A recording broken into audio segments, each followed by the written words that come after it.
ये अल्लाह के महबूब की दुआ थी।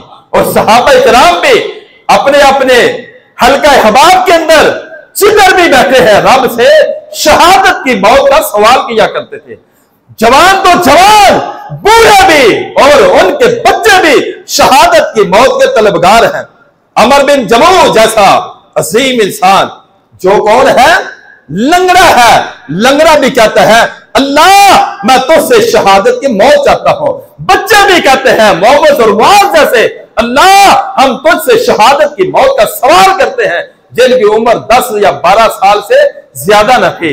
और उमर इब्ने खत्ताब का बेटा छोटा सा जिसकी उम्र बमुश्किल 9 या 10 साल है, बदर के मैदान के अंदर कूद पड़ा और प्यारे पैगंबर ने देख लिया, कहा अभी तेरी उम्र छोटी है, अगले साल तुझको जो नया लश्कर हम दीन इस्लाम की सरबुलंदी के लिए रवाना करेंगे, हम तुझको उसका हिस्सा बनाएंगे। फिर वो 10 साल के बच्चे ने जो 1 साल पहले महबूब ने बोला था अगले साल अगर हमारा सामना दुश्मन से हुआ हम तुझको लेकर चलेंगे, फिर बदर गए, बाद उहद के मैदान जब सजदा है तो फिर ये खत्ताब का बेटा अब्दुल्ला बिन उमर रज़ी अल्लाह ताला हो महबूब के पास आ गया। और जो 1 साल पहले महबूब ने कलिमा बोला था, कहा अल्लाह के नबी आपने मेरे से ये वादा किया था अगले साल अगर दुश्मन से टाकरा होगा तो हम तुझे साथ लेकर जाएंगे, तो लिहाजा अब उहद का मैदान सजने जा रहा है तो मैं भी अपनी नन्ही सी जान को लेकर आया हूं। ये मुसलमान सहाबा और ये मुत्तबईन सहाबा और ला इलाहा इल्लल्लाह पढ़ने वाले, उनकी जिंदगी का मकसद क्या है? तेरी मेरी जिंदगी का मकसद तेरे दीन की सरफराजी, मेरी जिंदगी का मकसद तेरे दीन की सरफराजी, मैं इसीलिए मुसलमान, मैं इसीलिए नमाजी। ये तो शेर हमारे बच्चों को आता ही नहीं, उनको पता ही नहीं इसका मकसद क्या है, इसका मतलब क्या है। वो तो टिकटॉकर बनना चाहते हैं, वो तो डांसर बनना चाहते हैं, वो तो म्यूजिशियन बनना चाहते हैं। और इतना गंदा माहौल बन चुका है आज के हमारे तालीमी इदारों का, चाहे वो स्कूल है, चाहे वो कॉलेज है, चाहे वो यूनिवर्सिटी है, एक मौलवी की बेटी भी नाचती है और एक दुनियादार की बेटी भी नाचती है, एक दुनियादार की बेटी भी टिकटॉकर बनी हुई है और एक दीन के सिपाही की बेटी भी टिकटॉकर बनी हुई है। आज हमारे आइडियल सहाबा से हटकर वो गैर हो गए, इस वजह से आज हम जिल्लत रुसवाई का मुंह देखे। इसलिए महबूब ने फरमाया था जो इला जिल्लत व सिगारू अला मन खालफ अमरी, जब मेरी उम्मत मेरी सुन्नत को पवार करेगी, मेरी सुन्नतों को पसे पुश्त डाल देगी, फिर अल्लाह सुब्हानहू व तआला जिल्लत और रुसवाई इनका मुकद्दर बना देगी। और आज हमने महबूब की सुन्नतों को छोड़ा और दुश्मन ने हमें इस तरह काटना शुरू कर दिया जिस तरह गाजर और मूली के छोटे छोटे टुकड़े करके काटा जाता है। लेकिन आज हम भी सबक हासिल करने के लिए, नसीहत हासिल करने के लिए तैयार नहीं।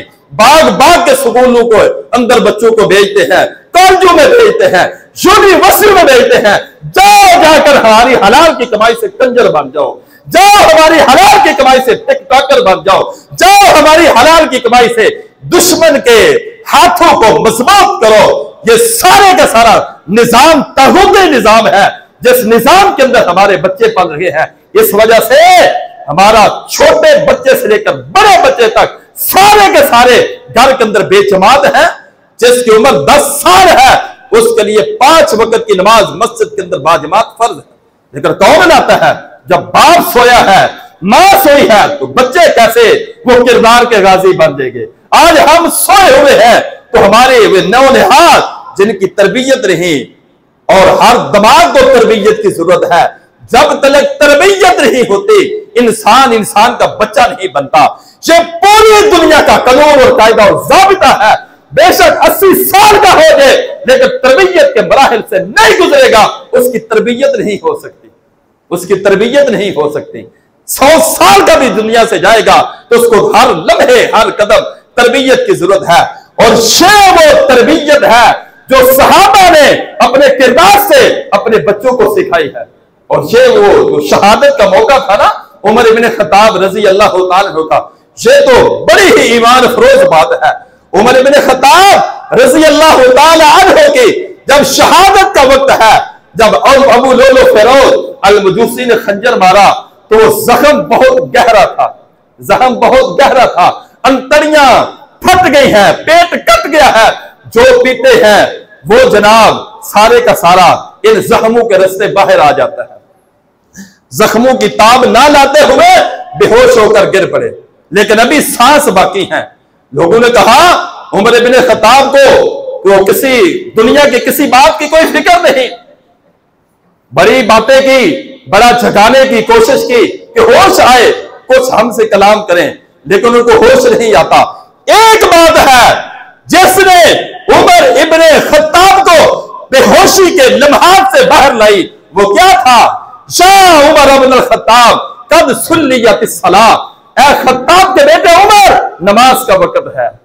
ऐ खत्ताब के बेटे उमर, नमाज का वक्त है। बड़ा बताया गया, फुलां कबीले को पता चला, उमर को शहीद कर दिया गया और वो कबीला मुर्तद हो गया। लेकिन उमर पर यह बात असरअंदाज नहीं होती।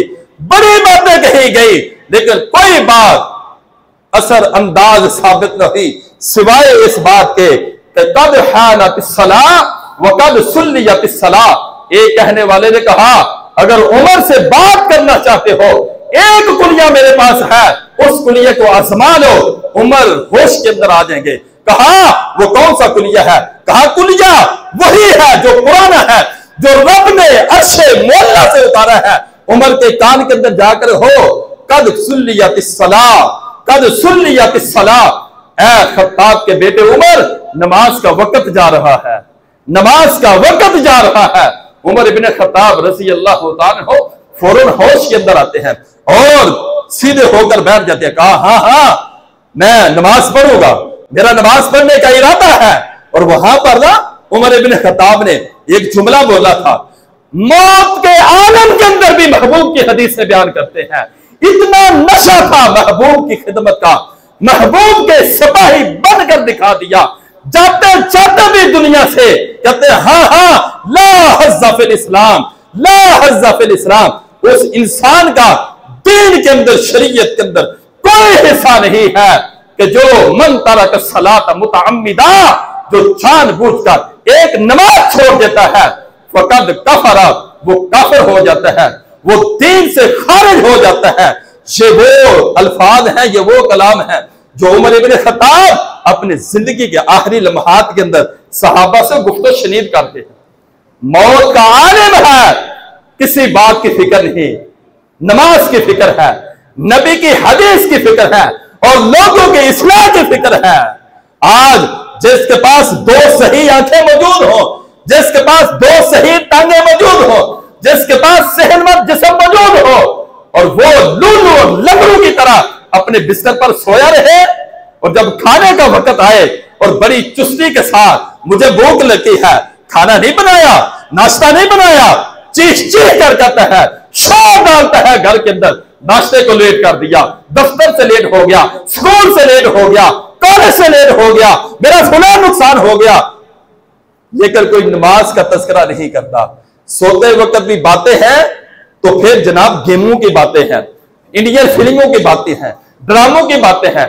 सोते हैं तो कुफर का तस्करा के साथ, उठते हैं तो दुनिया की मोहब्बत के साथ। अगर इस दुनिया की मोहब्बत के अंदर इंसान आंख बंद हो और इसके बाद आंख भाइयों कब्र के अंदर खुले तो उसका क्या बनेगा?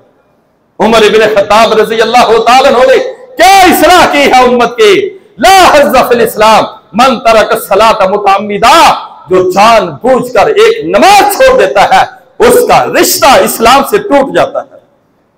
ये किस हालत में है? जब जिंदगी और मौत की कशमकश है।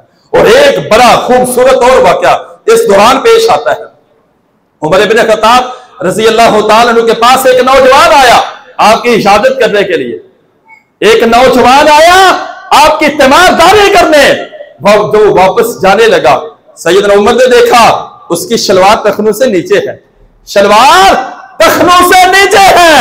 और आपने ये हदीस कम बस कम 1000 दफा अपनी जुबान से, अपने कानों से सुनी होगी, आपके पर्दे समाज के साथ टकराई होगी, लेकिन आज तक हमारे कान पर जो तक नहीं रेंगे कि महबूब का फरमान सुनते भी हैं कि सलासतुन ला युकल्लिमुहुमुल्लाह वला यंजुरु इलैहिम वला युज़क्कीहिम तीन किस्म के बदनसीब इंसान हैं जिनसे रब हम कलाम नहीं होगा, रहमत की निगाह से नहीं देखेगा, गुनाहों से पाक नहीं करेगा, तो फिर वो रब की जन्नत के अंदर रब की रहमत का कैसे मुस्तहिक ठहरेगा।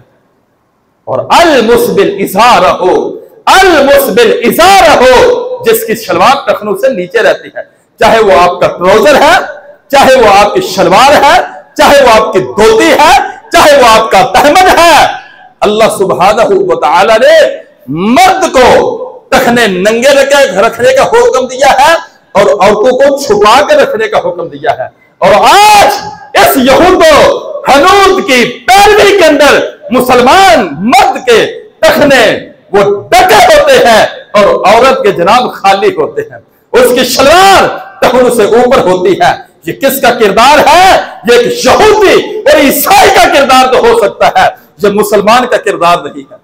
उमर इब्न खत्ताब ने उस बच्चे को देखा, वो जा रहा है, कहा इस बच्चे को वापस बुलाओ।